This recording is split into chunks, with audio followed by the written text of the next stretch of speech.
Саламатсыңдар ма балалар? Бүгін біз қазақ тілінің 4-ші сыныбының 62-ші сабағын өтетін боламыз. Балалар, біздің арнамызға міндетті түрде подписация батырмасын басып, жазылып алыңдар. Себебі біздің арнамызда сендер қазақ тілінен басқа математика сабақтарын оқып, өздеріңнің үй жұмыстарыңды жасап, түсінбеген сабақтарыңды, тақырыптарыңды қарап оқи аласыңдар балалар. Сол себепті балалар міндетті түрде подписация батырмасын басып қойыңдар.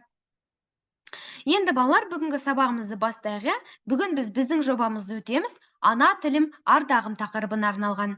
Сөздерді оқы дейді. Қазақ тілі, ана тілім, білу, құрметтеу, қастерлеу, парыз, таза, сөйлеу, мәдениеттілік, белгісі, мәдени мұра дейді, иә балалар? Енді бірінші жаттығуда балалар, бұл сөздерді қандай тақырыпқа біріктіруге болады? Тағы қандай сөздерді қоса аласың дейді. Яғни балалар, бұл жерде бізде, яғни қазақ тілі, ана тілін білу, құрметтеу, қастерлеу, парыз, таза сөйлеу, мәдениеттілік, белгісі, мәдени мұра деген сөздер берілген екен, иә?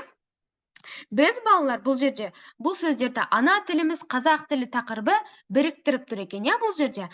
Басқа біз балалар ата баба, ұлттық, байлық сөздермен толықтырсақ болады.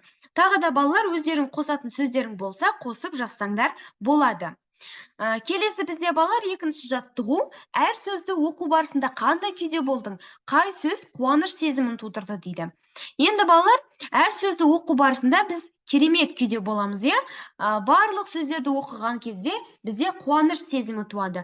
Патриоттық сезімдер оянады, иә? Яғни балалар, бұл жерде біздің өзіміздің туған тіліміз туралы айтылғаннан кейін бізде патриоттық сезімдер оянады екен. Келесі бізде үшінші жаттығу.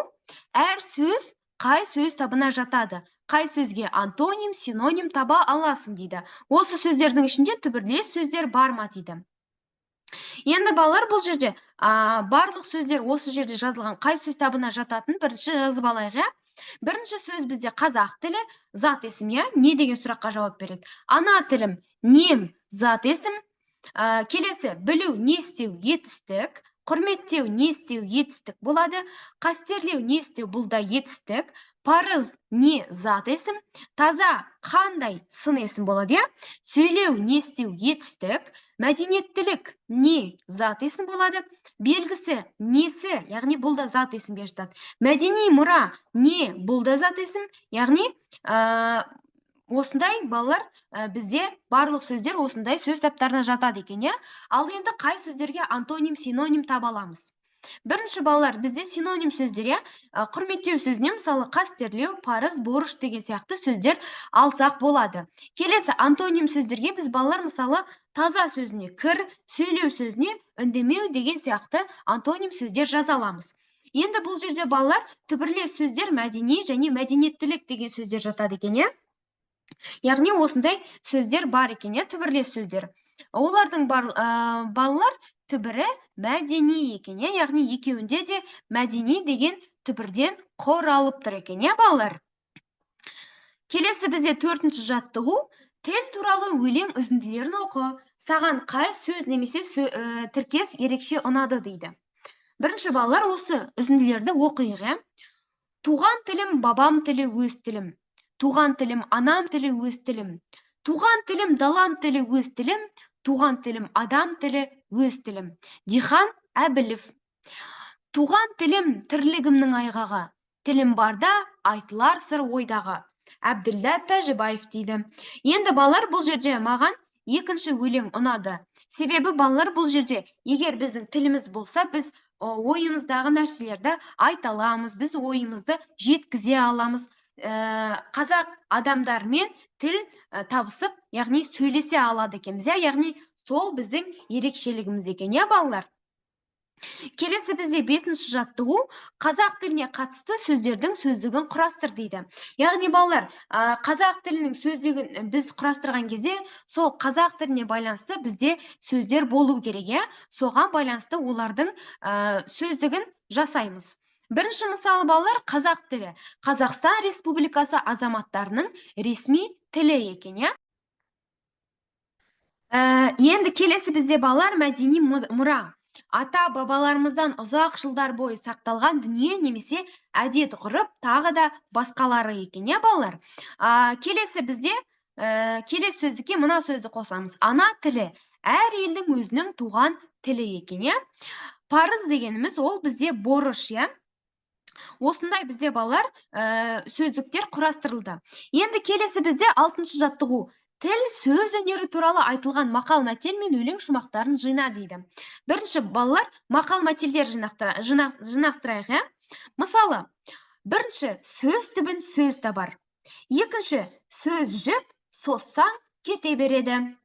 Үшінші тіл жүйріктен де озады. Төртінші тіл шекер, бала кетер, байлық бекер. Бесінші тіл жоқ жерде ұлт жоқ. Яғни балалар осындай бізде мақал мәтелдер шықты. Енді келесі өлең шумақтары дейді. Мысалы балалар, сүйемін туған тілді, анам тілін, бесікте жатқанымда-ақ берген білім. Шыр етіп жерге түскен минутымнен, құлағыма сіңірген таныс үнім.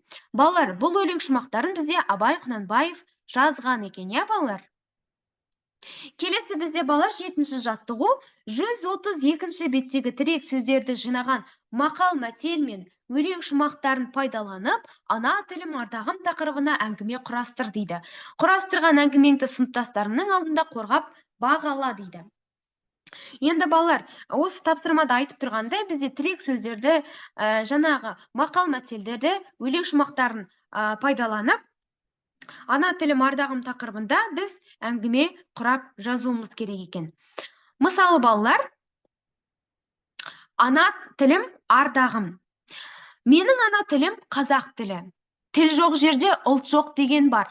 Сол себепті әрбір қазақ өзінің ана тілін біліп қастерлеп, құрметтеу парызы.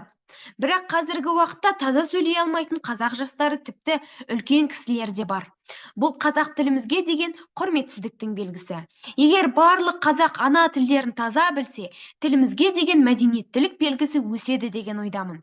Қазақ тілімізді жоғалтып алмайық. Себебі туған тіліміз ата-бабамыздан қалған мәдени мұра. Тіпті Абай атамыздың өзі ана тіліміз туралы мынадай өлең жолдарын жазып кеткен. Сүйемін туған тілді, анам тілін, бесікте жатқанымда-ақ берген білім, шыр етіп жерге түскен минутымнен, құлағыма сіңірген таныс үнім. Балалар, осылай сендер өздерің шығарма сияқты ғып, әңгіме жазсаңдар болады балалар. Міне, осындай бізде әңгіме шықты. Осымен балалар, біздің бүгінгі сабақ аяқталды. Біздің арнамызға подписаться етуді ұмытпаңдар. Балалар, біздің арнамыздан сендер математика, қазақ тілі сабақтарын тегін оқып, үй жұмыстарыңды жасап, өздеріңнің сабақтарыңды, түсінбеген тақырыптарыңды қарап оқи аласыңдар. Келесі кездескенше сау болыңдар. Сендерге сабақта сәттілік тілеймін.